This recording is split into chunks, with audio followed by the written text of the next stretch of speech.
আসসালামু আলাইকুম। আমি Mohammad Shahed, digital marketer and graphic designer. বন্ধুরা, আমি আজকে আপনাদেরকে এক্সপ্লেন করব ওয়েবসাইট কাস্টমাইজেশন পার্ট 9। গত টিউটোরিয়ালে আমি দেখিয়েছিলাম কিভাবে আপনারা সাইট বার কাস্টমাইজেশন করবেন। আজকের পার্টে আমি দেখাবো কিভাবে আপনারা প্লেলিস্ট ক্রিয়েট করবেন এবং প্লেলিস্ট কাস্টমাইজেশন করবেন। তার জন্য আপনারা আমার ভিডিওটি শুরু থেকে শেষ পর্যন্ত দেখবেন। ভিডিওটি ভালো লাগলে অবশ্যই লাইক, কমেন্ট, পাশাপাশি শেয়ার করবেন। আপনি যদি আমার চ্যানেলে নতুন হয়ে থাকেন তাহলে অবশ্যই আমার চ্যানেলটি সাবস্ক্রাইব করবেন।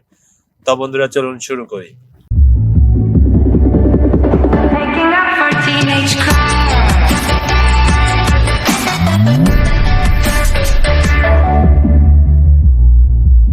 শুরু করার আগে আমি একটি স্যাম্পল ওয়েবসাইট দেখে নেই।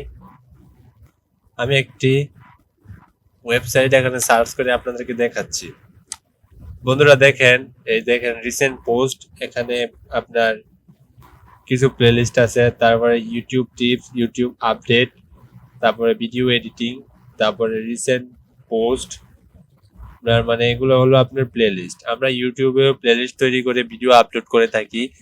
তো ঠিক আমাদের ওয়েবসাইটেও সেরকম আমাদের এই টেমপ্লেটে কিছু প্লেলিস্ট আকারে আমরা ভিডিও আপলোড করতে পারবো। তো আমি আজকে আপনাদেরকে এই প্লেলিস্ট ক্রিয়েটটাই প্রথমে আমি আপনাদেরকে দেখাচ্ছি। তার জন্য আমরা আমাদের ওয়েবসাইটে চলে যাচ্ছি। বন্ধুরা, আমরা আমাদের ওয়েবসাইটে আসলাম। ওয়েবসাইটের ভিউ ব্লগে আমরা আপনাদেরকে দেখাচ্ছি যে এই যে আমরা বিভিন্ন আইকন এড করছি, সাইড বার এড করছি। তো আমাদের কিছু পোস্ট আছে, এই পোস্টগুলো আমরা এখন প্লেলিস্ট আকারে সাজাবো। তার জন্য আমরা যাব আমাদের ব্লগার থেকে যাব লেআউট থেকে যাব আমরা মেন স্লাইডার। আমরা প্রথমে মেন স্লাইডার এড করব। আমরা মেন স্লাইডারে ফটোশপ এড করব। তারপরে বন্ধুরা দেখেন এখানে কন্টেন্টের এখানে আমরা আপনাদেরকে একটি জিনিস দেখাচ্ছি যে আমাদের ফটোশপ রিলেটেড 5টা ভিডিও আছে ট্যাগ। তো আমরা এই ট্যাগটা এখানে আমরা এই কন্টেন্টে এড করব। তো এখানে 5 আসছে, আমরা 5 দিয়ে রাখলাম। তারপর বিজনেসের জায়গায় আমরা দেব ফটোশপ এড করার পর এখন আমরা সেভ করব। তারপরে এখান থেকে আবার সেভ।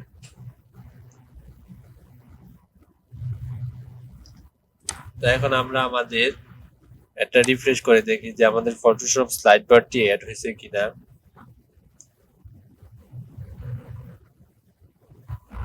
দেখেন এই যে আমাদের এখানে সাইড বারে এই যে এখানে আমাদের ফটোশপ রিলেটিভ 5টা ভিডিও এখানে হয়েছে। এই যে দেখেন আপনাদেরকে দেখাচ্ছি, এই যে আমাদের 5টা কন্টেন্ট এখানে শো করতেছে। তো বন্ধুরা নিশ্চয়ই বুঝতে পারছেন যে আমরা পরে প্রথম আমরা স্লাইড বার এড করলাম। তারপরে আমরা কাস্টমাইজেশনের সেকেন্ড ওয়েতে যাই, যেখানে আছে ফিচার ওয়ে। তো এখানে আপনার অনেকগুলো আছে, technology, sports, videos, Facebook, SD plugin, subscribers, top social. এগুলো আমরা একে একে কয়েকটি দেখাই যে এখানে অনেকগুলা প্লেলিস্ট আছে। তো আমরা সবগুলো হয়তো বা পারবো না, আপনাদেরকে কয়েকটি দেখাচ্ছি।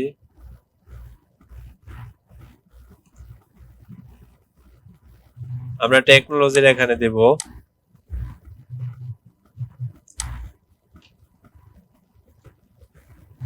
Poster design. আমরা টেকনোলজির এখানে দেব পোস্টার ডিজাইন।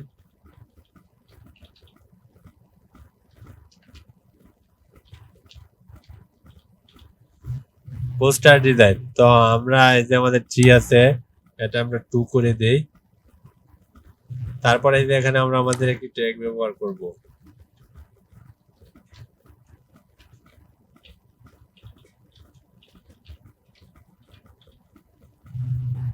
তারপর সেভ। তারপর আবার সেভ করলাম। এখন আমাদের ওয়েবসাইটটা আমরা রিফ্রেশ দিয়ে দেখি যে আমাদের পোস্টার ডিজাইনে এটা হয়ে গেছে কিনা। এই দেখেন আমাদের একটি প্লেলিস্ট পোস্টার ডিজাইন, এখানে আমাদের 2টো কন্টেন্ট এখানে শো করতেছে। তো ঠিক এরকম ভাবে আমরা আরো এই যে স্পোর্টস ভিডিওস, এরকম আরো অসংখ্য ভিডিওগুলো আমরা এখানে এড করতে হবে। তো আমরা আরেকটি করে দেখাই। এখানে দেব ইউটিউব, দেব 5, 3 জায়গায় দেব 5।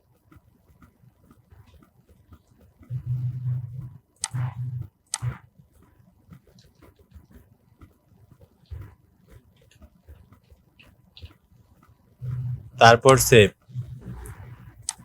আবার সেভ করলাম। তো আমরা এটা আমরা রিফ্রেশ দিয়ে দেখি।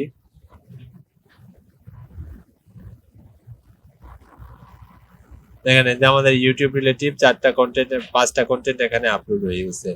তো রিসেন্ট পোস্ট, তো এভাবে আপনারা সবগুলো মেনু এখানে কাস্টমাইজেশন করতে পারবেন। যদি আপনাদের কোনো একটি মেনু ইচ্ছে না হয়, তা আপনারা যদি চান যে রিমুভ করে দিবেন, তাহলে এখান থেকে রিমুভ করে দিয়ে ওকে করে দিবেন, তাহলে এইগুলো আপনার রিমুভ হয়ে যাবে।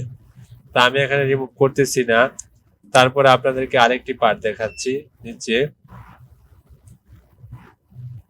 এই যে ফিচার 2, এখান থেকে আপনি আরো কিছু কাস্টমাইজেশন করতে পারবেন, মানে সাব প্লেলিস্ট। তা আমি এখানে আরো কিছু দিয়ে দেই।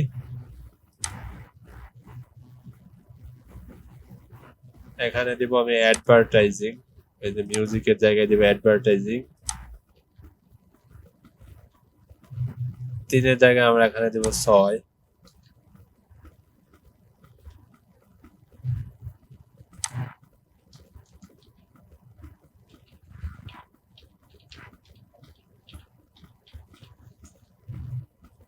তারপর আমরা কন্টেন্টের জায়গায় আমাদের এখানে একটি ট্যাগ ব্যবহার করলাম। তারপর সেভ, সেভ দেওয়ার পর আবার এটি সেভ করব। তো এটা আমরা আবার রিফ্রেশ দিয়ে দেখি যে আমাদের এটা হয়েছে কিনা।